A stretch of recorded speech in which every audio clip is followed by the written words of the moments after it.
حضور سرور کائنات صلی اللہ تعالیٰ علیہ وآلہ وسلم کے یوم ولادت پر اظہار مسرت کرنا، آپ صلی اللہ تعالیٰ علیہ وآلہ وسلم کی محبت میں بقدر استطاعت خرچ کرنا، محفل میلاد النبی صلی اللہ تعالیٰ علیہ وآلہ وسلم کا انعقاد کرنا، دعوتیں اور کھانے وغیرہ پکوانا، غریبوں میں تحفے تحائف تقسیم کرنا، قرآن خوانی کرنا، گھروں کو سجانا، یہ سب افعال حسنہ ہیں، اور ان کی برکت سے ایسا کرنے والوں پر، یہ سارے کام کرنے والوں پر اللہ تعالیٰ کی برکتوں کا نزول ہوتا ہے، اور یہ دیوبندیوں کے گھر سے آج کی اس ویڈیو میں ثابت کرنے والا ہوں۔ ویڈیو نہ صرف معلوماتی ہے بلکہ دلچسپ بھی ہے، اس لیے ویڈیو کو بنا اسکپ کیے لاسٹ تک دیکھتے رہیں۔ باطل کا رد کریں گے ہم ہیں بریلی والے۔ سب سے پہلے سامعین و ناظرین، آپ کے سامنے پیش ہے یہ کتاب۔ اس کا نام ہے ما ثبت بسنتی فی ایام السنتی۔ اس کتاب کے لکھنے والے عارف باللہ حضرت شیخ عبدالحق محدث دہلوی رحمۃ اللہ علیہ ہیں۔ اس کتاب کو دیوبندیوں نے مومن کے ماہ و سال کے نام سے ترجمہ کر کے شائع کیا ہے۔ یہ کتاب دیوبندیوں کے نزدیک کیسی اہم ہے، یہ جاننے کے لیے آپ اس فتویٰ کو پڑھ سکتے ہیں۔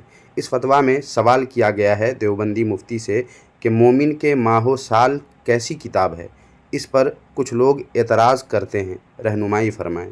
اس کے جواب میں دیوبندی مفتی نے جو لکھا ہے وہ بھی آپ پڑھ سکتے ہیں۔ دیکھیں، لکھا ہے کہ کتاب مومن کے ماہ و سال، جو کہ عربی کتاب ما ثبت بسنتی فی ایام السنتی، مؤلف محدث الجلیل عبدالحق بن سیف الدین الدہلوی المتوفی 1052 ہجری کا اردو ترجمہ ہے، مولانا اقبال الدین شاہ نے کیا ہے، اور اس پر مفتی شفیع صاحب کا مقدمہ بھی ہے۔ اس کتاب میں حضور اکرم صلی اللہ علیہ وسلم کی مقدس تعلیمات کی روشنی میں ہر مسلمان کے لیے اعمال، نماز، روزہ، دعاؤں و استغفار کا ایک مکمل دستور العمل موجود ہے، جس کی بنا پر اس کتاب سے استفادہ کرنا چاہیے۔ تاہم اگر کسی کو مذکورہ کتاب میں موجود کسی بات پر اعتراض ہے تو اعتراض واضح ہونے کے بعد جواب دیا جا سکتا ہے۔ تو سامعین، اس سے واضح ہو گیا کہ جس کتاب کا اردو ترجمہ دیوبندی نے کیا ہے، جس پر مقدمہ دیوبندیوں کے بڑے مفتی کا موجود ہے، وہ کتنی اہم کتاب ہوگی دیوبندی مذہب میں۔ حسن اتفاق سے مومن کے ماہ و سال کا یہ وہی نسخہ ہے جس کے بارے میں فتویٰ میں دیوبندی مفتی نے لکھا ہے۔ اس کا اردو ترجمہ کرنے والا وہی اقبال الدین ہے، اور اس پر مقدمہ شفیع دیوبندی کا موجود ہے، جیسا کہ آپ دیکھ سکتے ہیں۔ اس کتاب کے صفحہ نمبر 84 کو دیکھیں، یہاں سے پڑھیں۔ دیکھیں، یہاں لکھا ہوا ہے کہ ابو لہب کی باندیوں میں سے صوبیہ لونڈی نے ابو لہب کو رسول اکرم صلی اللہ علیہ وسلم کی ولادت کی خوشخبری دی، جسے سن کر ابو لہب نے اپنی باندی صوبیہ کو آزاد کر دیا۔ ابو لہب کے مرنے کے بعد اس کے کسی ساتھی نے اسے خواب میں دیکھ کر اس کا حال پوچھا تو جواب دیا، جہنم میں پڑا ہوں، البتہ اتنا ضرور ہے کہ ہر پیر کی رات کو عذاب میں تخفیف ہو جاتی ہے، اور اپنی ان 2 انگلیوں کی طرف اشارہ کرتے ہوئے کہا، ان 2 انگلیوں سے میں نے اپنی لونڈی صوبیہ کو اس لیے آزاد کر دیا تھا کہ اس نے رسول اکرم صلی اللہ علیہ وسلم کی ولادت کی خوشخبری دی تھی۔ اس صلہ میں ان دونوں انگلیوں سے کچھ پانی پی لیتا ہوں، اور صوبیہ میری وہ آزاد کردہ لونڈی تھی جس نے رسول اکرم کو دودھ بھی پلایا تھا۔ سامعین، یہ وہی واقعہ ہے جسے جب ہم سنی یا ہمارے علماء اہل سنت بیان کرتے ہیں تو دیوبندیوں کی طرف سے اس پر عجیب عجیب جاہلانہ بکواسات اور اعتراضات کیے جاتے ہیں، لیکن یہ تو خود ان کے گھر کی کتاب میں یہ سب لکھا ہوا ہے۔ اب اس واقعے پر دیوبندیوں کی طرف سے ہونے والے سارے کے سارے اعتراضات اور اشکالات خود دیوبندیوں پر ہی لوٹ گئے۔ شاید ایسے ہی موقع پر کہا گیا ہے کہ سورج کا تھوکا اپنے ہی منہ پر آتا ہے، جیسا کہ دیوبندیوں کے منہ پر ان کا اپنا تھوکا ہوا جا گرا۔ خیر سامعین، اب آگے دیکھیں، لکھا ہوا ہے کہ ابن جوزی نے لکھا ہے کہ ابو لہب کافر، جس کی مذمت قرآن کریم میں وارد ہے، جبکہ اس کو ولادت رسول اکرم صلی اللہ علیہ وسلم کی خوشی منانے میں اپنی لونڈی صوبیہ کو آزاد کرنے کا یہ بدلہ ملا ہے کہ وہ دوزخ میں بھی ایک رات کے لیے فرحت و مسرت سے ہمکنار ہو جاتا ہے، تو ان مسلمانوں کے حال پر غور کیا جائے جو آپ صلی اللہ علیہ وسلم کی ولادت باسعادت پر مسرتوں کا اظہار کرتے اور آپ صلی اللہ علیہ وسلم کی محبت میں بقدر استطاعت خرچ کرتے ہیں۔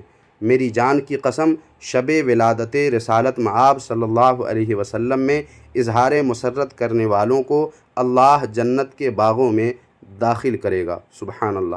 دیکھیے کیا ہے، شب ولادت رسالت مآب صلی اللہ علیہ وسلم میں اظہار مسرت کرنے والوں کو اللہ جنت کے باغوں میں داخل کرے گا۔ مسلمان ہمیشہ سے محفل میلاد النبی صلی اللہ علیہ وسلم منعقد کرتے آئے ہیں، لیکن دیوبندی لوگوں کو کیا پڑھاتے ہیں کہ یہ ان لوگوں کی اپنی ایجاد ہے۔ لیکن یہاں کیا لکھا ہوا ہے، مسلمان ہمیشہ سے محفل میلاد النبی صلی اللہ علیہ وسلم منعقد کرتے آئے ہیں۔ محفل میلاد کے ساتھ ہی دعوتیں دینے، کھانے وغیرہ پکواتے اور غریبوں کو طرح طرح کے تحفہ تحائف تقسیم کرتے، خوشی کا اظہار کرتے اور دل کھول کر خرچ کرتے ہیں۔ نیز ولادت باسعادت پر قرآن خوانی کراتے اور اپنے مکانوں کو مزین کرتے ہیں، گھروں کو سجاتے ہیں۔ ان تمام افعال حسنہ کی برکت سے ان لوگوں پر اللہ کی برکتوں کا نزول ہوتا رہتا ہے۔ سبحان اللہ، سبحان اللہ۔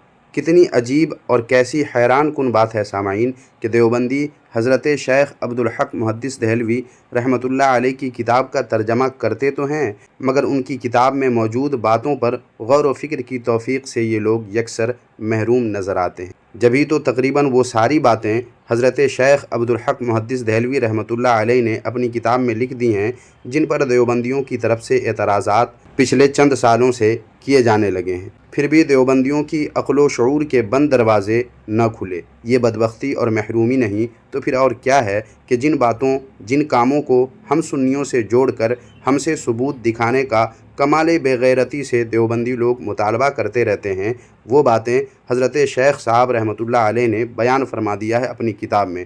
دیوبندیوں نے اس کتاب کا ترجمہ بھی کیا، اس کتاب پر مقدمہ بھی لکھا، اس کتاب کی کتابت بھی کی، اسے چھاپا اور اسے شائع بھی کر دیا، مگر کتے کی دم ٹیڑھی کی انوکھی مثال بن کر یہ دیوبندی ان باتوں کو سمجھنے سے محروم ہی رہے۔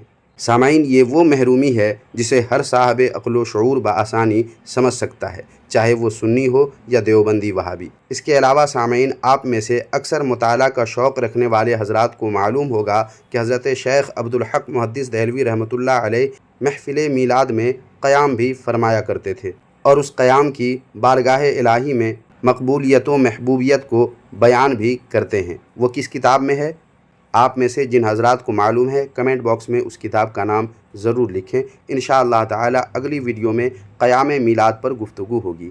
آج کی اس ویڈیو میں بس اتنا ہی۔ ویڈیو اگر پسند آئی ہے تو لائک کر کے ہائپ بھی کر دیں اور اپنی رائے کمنٹ باکس میں لکھ کر ویڈیو کو جتنا ممکن ہو آپ سے شیئر بھی ضرور کر دیں۔ اور ہاں، ہماری رد باطل ری ایکشن نامی ویب سائٹ کا لنک آپ کو اسی ویڈیو کے ڈسکرپشن میں مل جائے گا، وہاں بھی آپ ٹہلتے چلے جائیں۔ مضامین پسند آئے تو اپنے آنے کا نشان کمنٹ باکس میں کمنٹ کی صورت میں ضرور چھوڑ دیں، اور آپ ہمارے ساتھ ہیں اس کے لیے آپ ویب سائٹ کو فالو بھی ضرور کر لیں، کیونکہ ویب سائٹ پر بھی رد باطل پر اہم اور دلچسپ اور معلوماتی اور نئے حوالوں سے مزین مضامین اپلوڈ ہوتے ہیں اور آگے بھی انشاءاللہ تبارک و تعالی اپلوڈ ہوتے رہیں گے۔